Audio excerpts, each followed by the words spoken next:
There we go. This is an individual grade. I'm not gonna debate team. Like,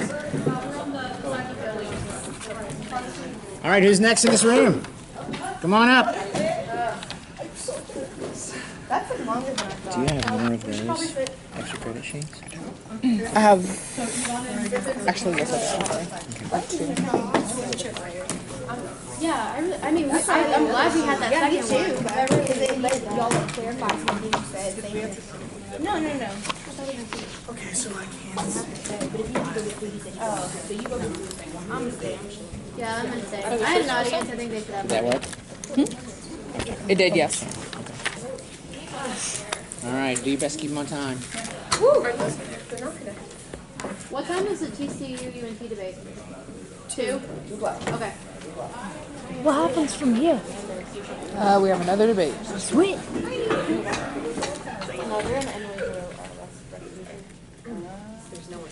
Do we get to know if we won? How does that work? Is there a vote? I'll tell you at the end. Let me get this one started, okay? Yeah, I mean, I think we lost, but I get the point. Good luck, guys. Way to go, Nikki. Yes, thank you. I think we did good. All right. Yeah, I'm good though, thank you. Okay. Okay, who's the first affirmative speaker? Okay, you are? So let's Is hold it, it for 5 so minutes. what's your name? Carly. Okay, it's not on order on here. It's the next one. Thank you. Okay, ready? Go. Okay.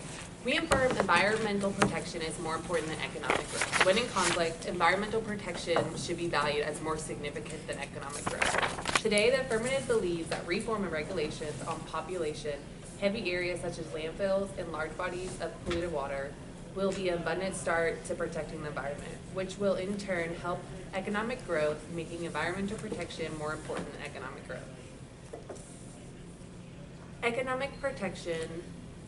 Environmental protection is environmental guardianship based on policies and procedures.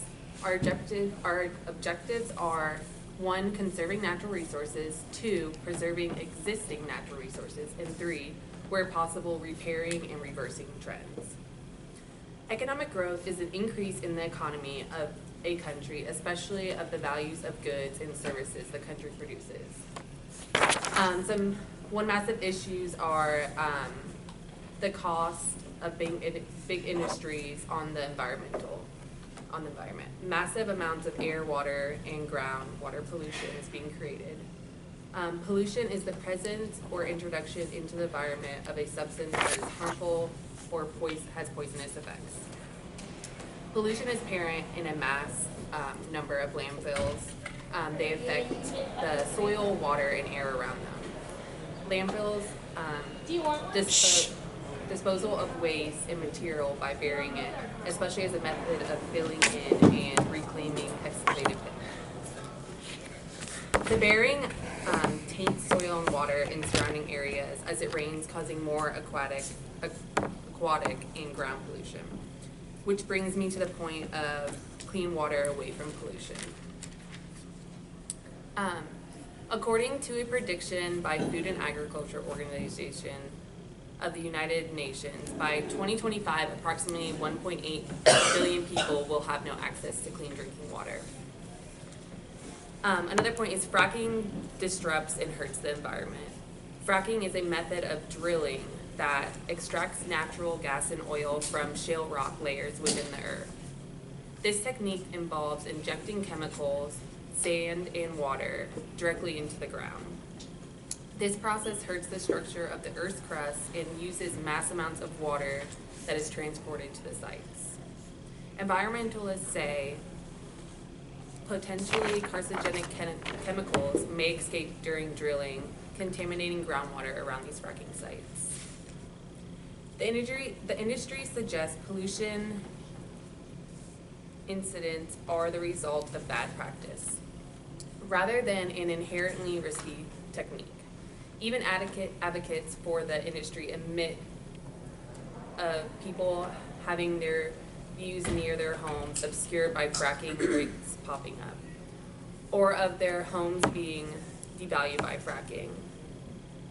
So it's So is it an environmental and economic deterrent? A recent study suggests that 750 plus chemicals used in fracking, over 130 of those are endocrine disruptors. Once in the body, these toxins have been linked to fertility issues in men and women, as well as birth defects. Pregnant women are also at risk, according to this report, linking toxic metals exposure to an increased risk of stillborns and miscarriages, as stated by the Global Health Center.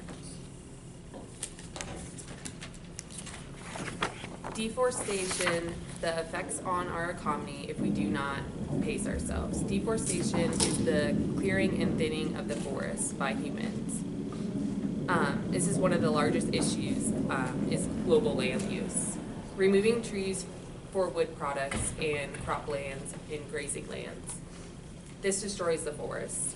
This depletion is a natural resource. Natural resource is the naturally occurring source of wealth as land or water.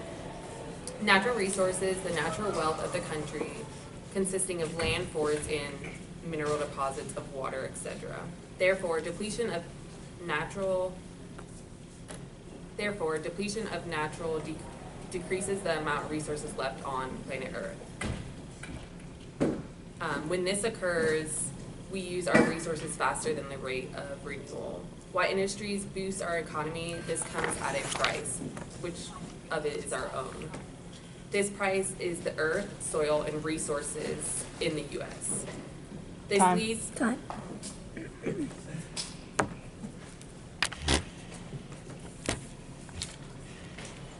we have to use this? No. I can hear you.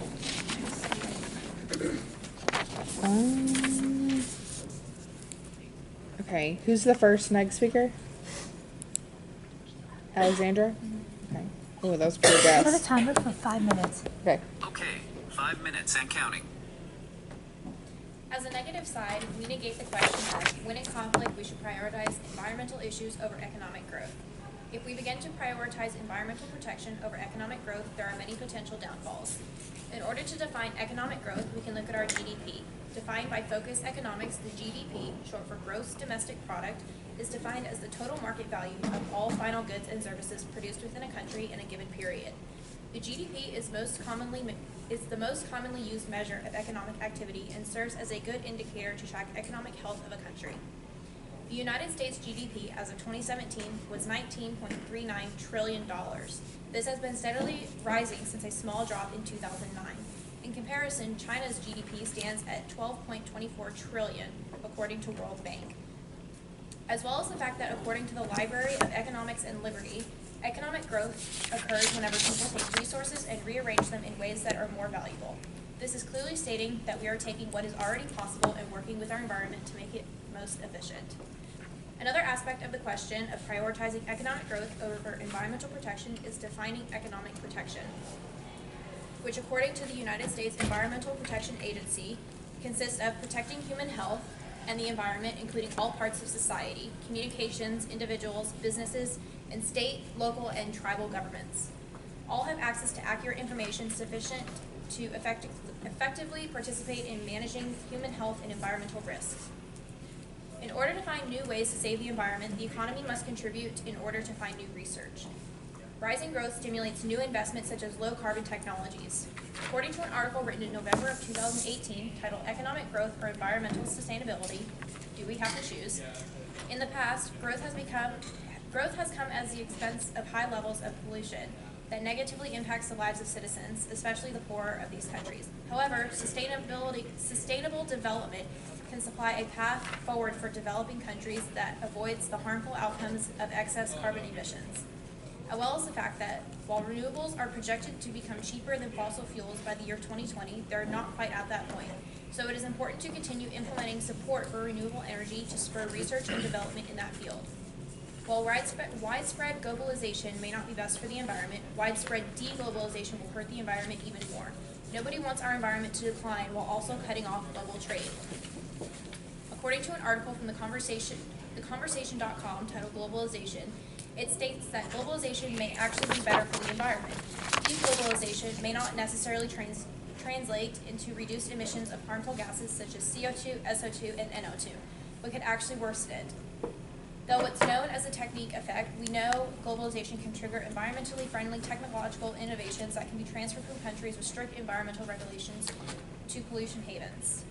Individuals at the bottom of the socioeconomic ladder face the worst effects of climate change. By increasing the worldwide economy and investing in our futures, the devastating environmental impacts will begin to lessen. Not only will economic growth lessen poverty rates, but it will increase employment effects. Sustained growth stimulates jobs and contributes to lower unemployment rates, which in turn helps to reduce income inequality. Noah, an assistant professor of finance at Stony Brook University, said, in 2017, the International Energy Agency stated that the growth in energy-related carbon emissions in China and the rest of the developing Asia were more than 5 times the growth in the European Union, while U.S. emissions declined. In other words, if people stop economic growth, it won't be rich countries that bear the brunt of the change. It will be poor and middle-income countries such as India and China. African countries that are still desperately poor will not even get their chance. As the effects of climate change are becoming a reality for many around the developing world, finding solutions to support sustainable development is an absolute necessity. Those on the bottom of the socioeconomic ladder face the worst effects of climate change, and poor nations have the ability to combat rapidly changing environmental conditions. In a paper written by the IZA Institute of Labor Economics, they state that countries with better health status tend to have higher incomes than countries with worse health status, a relationship known as the Preston curve. Their data shows that health and income are positively correlated across countries in both years, and that both life expectancy and income increased between 1960 and 2015. In addition, even when in conflict, economic growth and environmental sustainability are able to happen at the same time. It is imperative that we prioritize both. According to Forbes in 2018, in fact, since 2013, more than $6 trillion in financial assets have been devised from funds related to fossil fuel and hundreds of Time. Time. Okay. 3 minutes of crossfire between all Set a speakers. timer for 3 minutes. I can't set the timer for a specific time. Set a timer for 3 minutes. Okay, 3 minutes and counting.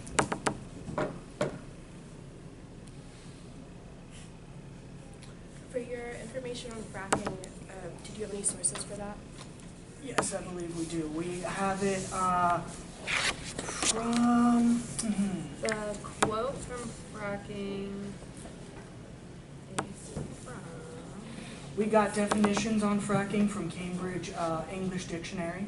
We also got it from Pollution and Lake Science and the lakescientist.com/pollution. And we also got effects on the planet received from National Geographic.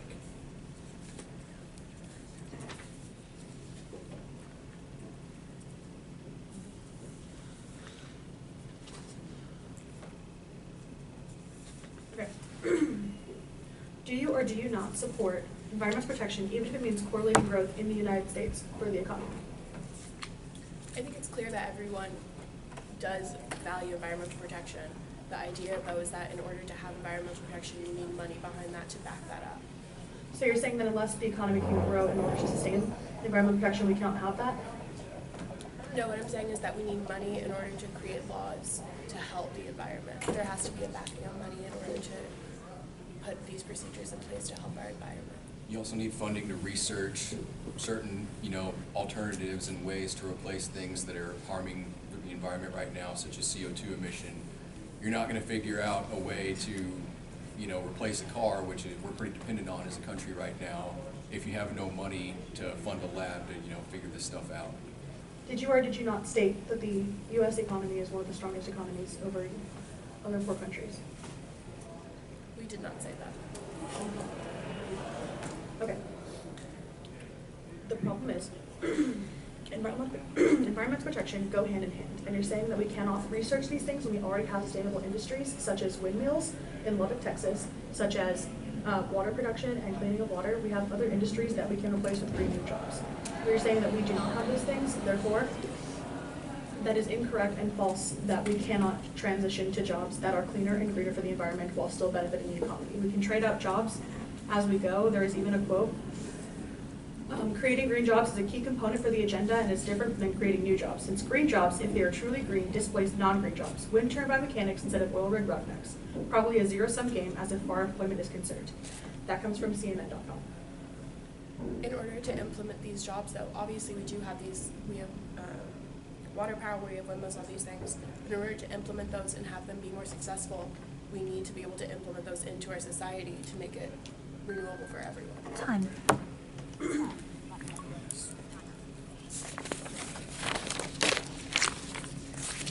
Okay, second affirmative speaker. Set a timer for 5 minutes. Okay, 5 minutes and counting. Earlier, as we stated, we do support that environmental protection is more important than economic growth. That is because this lives with the problem that if economic growth is more valued higher than environmental protection, there is not a land or an earth left to base our arguments off of. If we do not have a healthy environment to base all of our industries off of, such as deforestation for paper products, pencil products, and those nature, for fishing and overfishing, if we pollute these systems, we cannot use them for our benefit. Fracking is an issue in which you're polluting water, you're polluting land, and while that is a short-term industry business, fracking can only sustain us for the next 46.5 years. That issue comes to head as if, while we can do this now, that is a short-term problem that creates a long-term issue. If we do not account for this now and use our resources as we can to sustain ourselves in creating new jobs and displacing those issues, we cannot survive in the long term. We have a short-term benefit, yes, now, but however, that's going to create a bubble in the long run, which will cause an economic recession. We do support that deforestation is a big issue. A quote from author Sajid Kumar, Masters in Environmental Communications in 2017 stated, an estimate of 18 million acres of forest are destroyed each year. Half of the world's forests have been cleared, and deforestation contributes to 12 to 17% of global greenhouse emissions annually.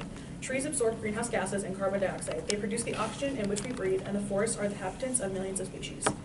Cutting these down and becoming an issue, while we are replanting them, trees cannot grow as quick as we believe they can, and they can constantly be renewed. They are not a renewable source in a long-term effort. While we're cutting them down, they can't be grown in such a short-term, long-term value. Does that make sense?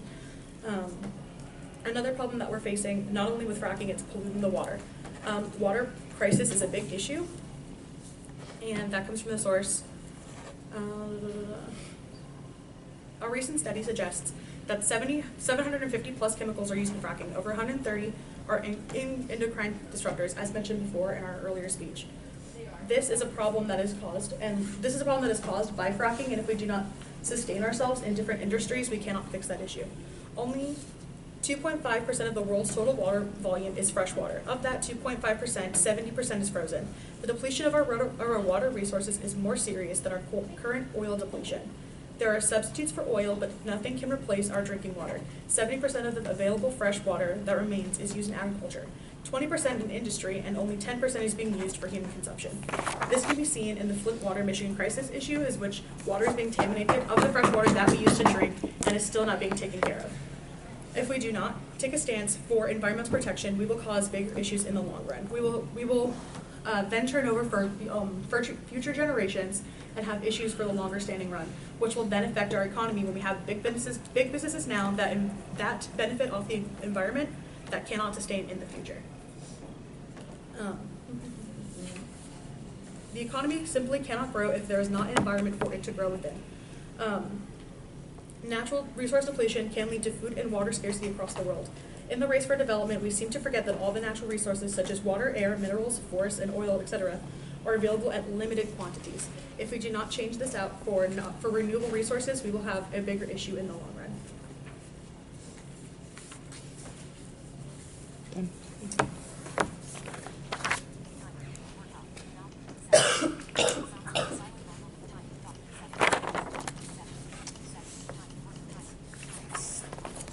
Who's the second negative speaker? What's your name? Quincy. Okay. Set a timer for 5 minutes. Okay, 5 minutes and counting. So, to bring up the point that we need more green jobs, creating more jobs is the definition of economic growth. To refer to the idea that we are living in an environment that has limited resources, but that our economic plan is acting with an unlimited resource mentality. Innovations are leading us towards this new renewable energy, inherently creating more green jobs, such as solar panels and wind turbines. By investing in our economy, we've been able to turn natural resources into renewable energy in order to sustain the planet for years to come. This is a direct answer to the issue of limited resources. Investing in our economy is investing in our future. When looking at the Great Depression, we see what happens when our economy spirals out of control. Taking care for the future generations entails making sure our economy can sustain itself decades from now, and then taking into consideration the environmental aspects of the future. Taking care of our weakest members of society is vital. Referring back to economic growth or environmental sustainability, do we have to choose? Those on the bottom of the socioeconomic ladder face the worst effects of climate change, and poor nations have little ability to combat rapidly changing environmental conditions. It is vital to implement innovative environmental policies to reverse this trend. According to the Climate Policy Watcher in 2019, poor countries in the developing world often have not developed adequate waste management policies or systems, trash collection services, or government institutions to properly manage their waste. Laws are often lax, burning of garbage, and often dumping is allowed. This is highly dangerous and drastically increases the issue of bad waste management around the world. By bringing in new resources and technology, we will be able to help these lower income countries. They are not able to prioritize their environment, they are worried about survival. According to the World Economic Forum in 2018, 6 out of 10 of the most polluted cities in the world are in India, and all 10 of the most polluted cities are in third world countries, contributing a total of 1,410 micrograms per M3. A recent survey done in 2018 by data shows that climate action has a difficult time finding traction with either citizens or their leaders in low and middle income countries. These countries' top priorities are education, strong institutions, and economic growth. By helping these countries first get their footing, we are able to set up a consistent and longer-lasting environmental protection plan while also keeping individuals in mind. Without previous economic growth, we would not have today's innovations. Our innovations have brought us vaccinations, transportation, and effective fast modes of communication. We have used the earth to our benefit, which in turn has helped us improve ways of life and bring individuals out of poverty. This long-lasting growth has helped us set up new resources and helped millions of individuals who are struggling. Being able to bring this positive economic growth to lower-income countries would help them in the long run take care of their people. New innovations are seen around the world. In a recent article from Bloomberg.com, in many regions, wind and solar are already cheaper than coal power, and electric vehicles are rapidly becoming more common. This incredible technological progress means that rich countries could see a renewable-powered electrical grid and fully electrified transportation before the century is out. More importantly, cheap renewable energy means that poor countries in Africa and South Asia will be able to follow a different, cleaner path to industrialization without sacrificing living standards. To counter the argument that we continuously depend on resources that can't be replenished as fast as we're using them, and we're not putting money towards these things, according to the EPA, the Environmental Protection Agency, in 2019, there's almost $9 trillion put towards helping our environment and policies that will help keep it protected. The amount of money that the United States has is important when thinking about the issue of environmental protection versus economic growth. While thinking about this issue on a global scale, it becomes clear that globalization is necessary to improve and continue to innovate our world. According to the conversation, more recently we have seen anti-globalization sentiments heating up even in the U.S., once the strongest architect and proponent of globalization in the world. This is resulting in uncertainty and a near stalemate for NAFTA, steel and aluminum tariff hikes, and the potential trade war with China. This idea of taking a step back from globalization, making the world less connected, would be disastrous for both the economy and the environment. Again, referring back to this article, globalization would be better for the environment. Due to some countries having weaker environmental standards than others, we are worsening global emissions. A good example of this is Iran, which has been slapped with economic sanctions, making the country less integrated in the world economy. The result has been domestic production that's wreaked havoc on the environment. Globalization has another benefit. It's been at the forefront of creating public awareness about labor and environmental standards through the platforms of international activities such as fair trade and eco-labels. In conclusion, we negate the proposition that when in conflict, it is more important to prioritize environmental protection over economic growth.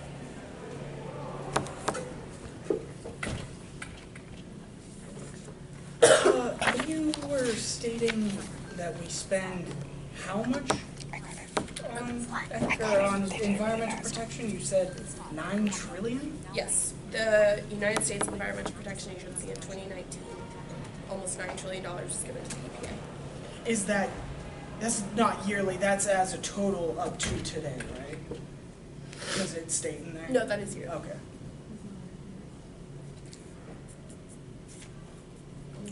What's Yeah. for the EPA website?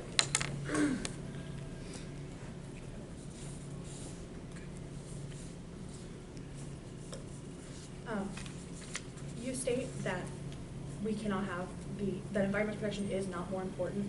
However, the economy will always function, the economy will always run in a state in which we have a government, and therefore, the environment has to be something that we have to pay attention to, and that's an issue when it comes to stances like that the economy is more important because the economy will always function.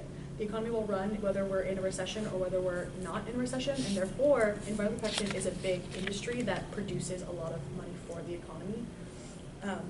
That's true, but in order to have environmental protection, you need the economics behind it.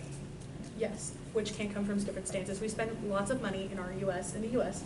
about terrorism, on big budgets, on companies, on taxes, on tariffs, on other countries that we're helping. However, we cannot help ourselves when it comes to like the big crisis. We can help everyone, including ourselves, if we help the environment. So we could divert money from helping other countries that don't necessarily want our help or need our help, or wars that necessarily aren't moving or aren't budging, to protect the environment. So you're saying that we need more than $9 trillion? $9 trillion to the EPA, yes, but we are not making efforts within our own country. That's within the U.S.? Yes, but the U.S. has not, when has there been a big stance, other than the Green New Deal, which has not taken place or been implemented, it's been in talks only, have we taken a stance against or for environmental protection? We have not. We've only trying to find renewable resources, and the money that's going towards this is helping us towards environmental protection within our country. And what exactly has the EPA spent money on? Different policies and procedures that will help our environment and resource. Such as? Research and resources. I don't have this. Okay. You guys were talking about deforestation and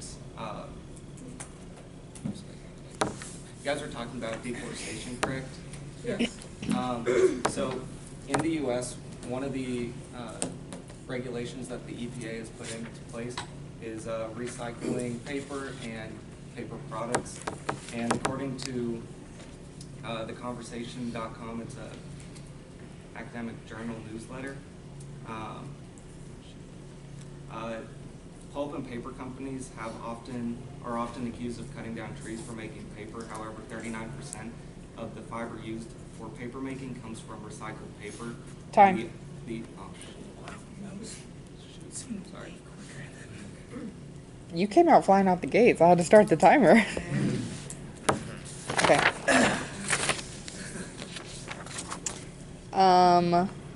Third affirmative speaker, right? Okay. Set a timer for 5 minutes. Okay, 5 minutes and counting. So I want to reiterate on how we, the affirmative for environmental protection, believe that it is way more important than economic growth. For being environmental protection, it's the guardianship based on the policies that produce. We state that our water pollution is still have been an issue with the examples such as I bring up the Flint water crisis that has still been an issue since 2015. We have shown that the pollution, speaking of the pollution that we have, that has never been an issue or has never been a solution, such as the harm with marine life and is caused from landfills. We have laid out the global deforestation problem and has shown that it's obviously very vital for our survival. We addressed the fracking problem causing from the lack of oil and the loss of fossil fuels. It has been proven that our evidence has shown that the economy cannot grow without a sustainable environment to live upon. With our case, it's shown that our opponents only have had solutions for the short-term problem. As of our side, we have had the long-term, a long-term value. The environmental protection is way more important. And I will want to close with this quote: a healthy environment is prerequisite for a healthy economy. The economy relies on the planet's abilities to provide resources and the necessities of life. If the pollution we produce is reducing its ability to do that, is becoming catastrophically for the economy. In fact, climate change has been a potential to most likely will send us to the biggest global recession ever. And that is from the HuffPost of the Great Economy versus the Environment. Thank you. What was the time? 5 minutes. No, you have left. 250. Okay. Oh. 2 minutes and 51 seconds. Yep, you're good. Okay. Matthew or Riley? Riley, okay. Set a timer for 5 minutes. Okay, 5 minutes and counting. All right, so once again, we are saying that we negate the question that when in conflict, we should prioritize environmental issues over economic growth. We believe that prioritizing the environmental protection could cause a lot of potential downfalls. In the beginning, you guys talked about preserving resources and repairing and reversing trends. You're going to need funding to do that. You're going to need funding to be able to research those alternatives to repair and reverse those trends, because as much as we'd like to be able to go back 100 years from now and change some of the things that we've done, we can't. We have to kind of manage what we've done right now, and the world that we live in right now is run by money, and we really need funding to be able to push those new policies in place. Also, you talked about birth rates and things like that in third world countries that could be prevented by, or miscarriages and things like that could be prevented with better health care. And a country with good health care usually has a good economy, and we think that funding would improve those birth rates in those other countries that are being polluted. Also, funding would improve the air quality and things like that too, if they were able to have resources to repair their own environments. Also, we talked about how high our own GDP is compared to most of the rest of the world, and also how high China's is. China is one of the most polluted countries in the world right now, along with us and India, just because of how high our population is and how much carbon we emit.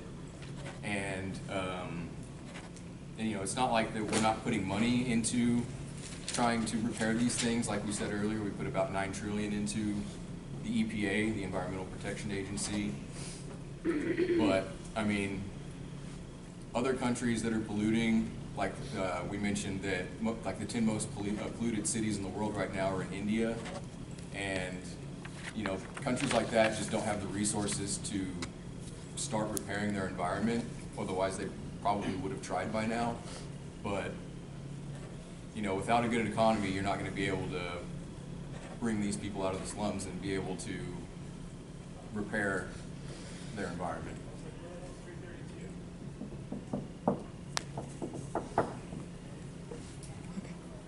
Done? Time? Good. Okay. Who's done?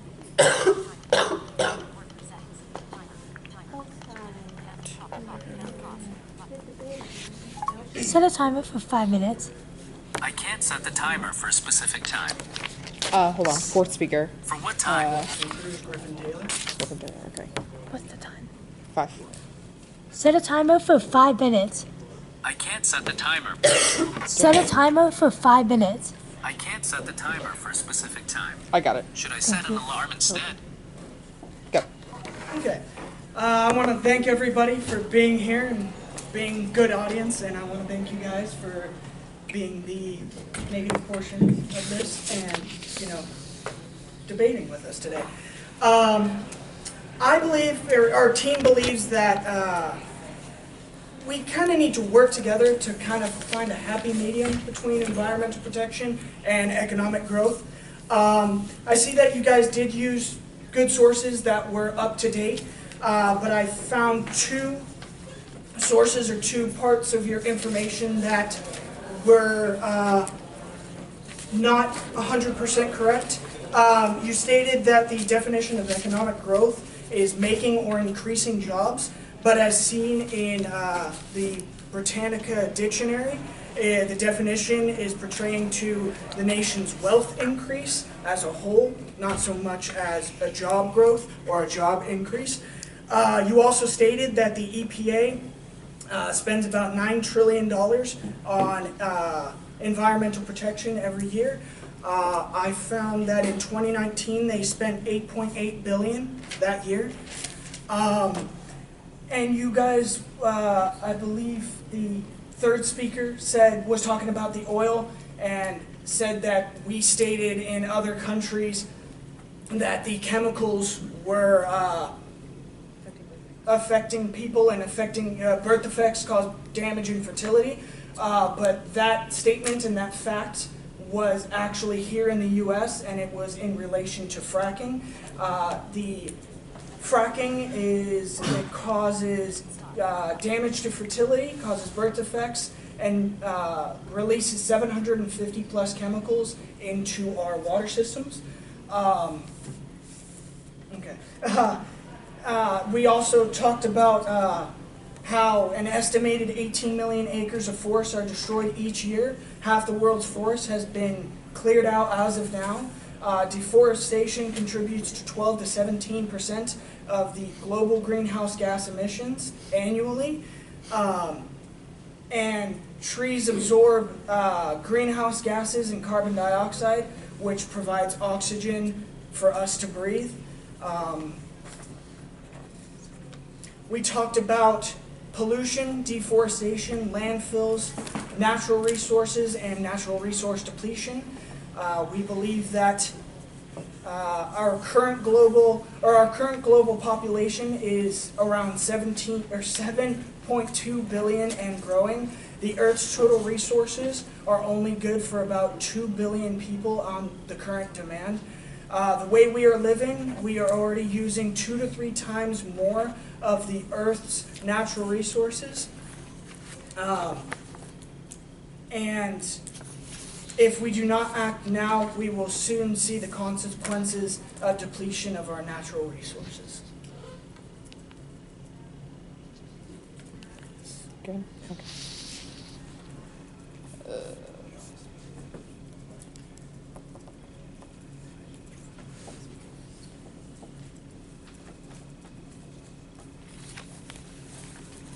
Okay. And last but not least, Matthew McAllister. Okay, give me 1 second. This one's 5. Yep. Set a timer for 5 minutes. Okay, 5 minutes and counting. Okay, I want to start out with, like Griffin said, thank you, Dr. Lane isn't in here, but thank you for giving us the platform to discuss these, where we can talk about these very real and important topics that otherwise aren't getting discussed around campus.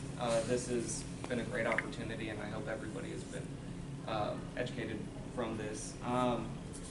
And I want to thank the affirmative side for taking time for coming up with very valid and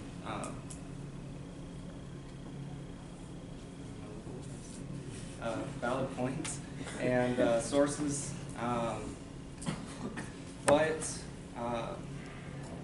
although they did, I do want to bring up a couple things right there at the end. The negative side, we did stick to the format, the debate format that we were provided. The affirmative team, both third and fourth speaker, brought up new points, and the third speaker brought up marine life, which they previously hadn't talked about, and the fourth speaker, although he was going through rebuttals, I'm not quite sure if you can bring up rebuttals, but he was providing information that wasn't previously stated in those rebuttals for our third speaker. One thing that the negative side was talking about was that we aren't fighting against environmental protection. We're just saying that it takes money to provide these environmental protection laws and bills that need to be passed, and we want those to be like, everything costs money, and so we're saying it takes money to enact those laws.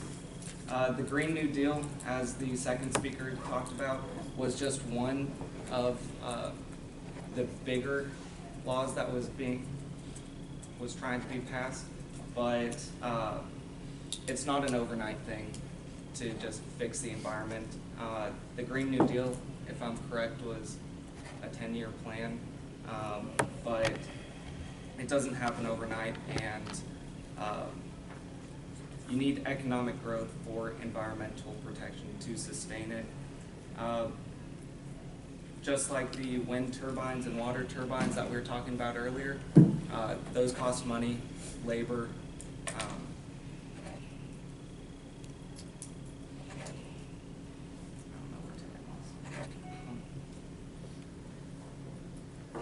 think I'm done. Thank you.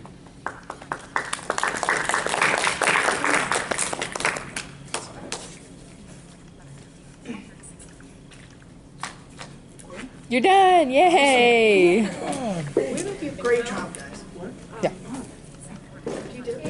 I did mention, like I mentioned overfishing. You were the third speaker. The third speaker, I mentioned overfishing in one of my rebuttals. So does that? So the only time you can bring up new information is in the very last speech because there's not time or anybody to respond to it. So if you bring it up in the third speech, that's okay. Because you have a speech after that to respond to it. If it's in the very last speech, you can't. Yeah, so like, if he brought up brand new evidence, that would be, I wouldn't consider it. To take time now so you can go to class. This is right. How are you? Oh, no problem.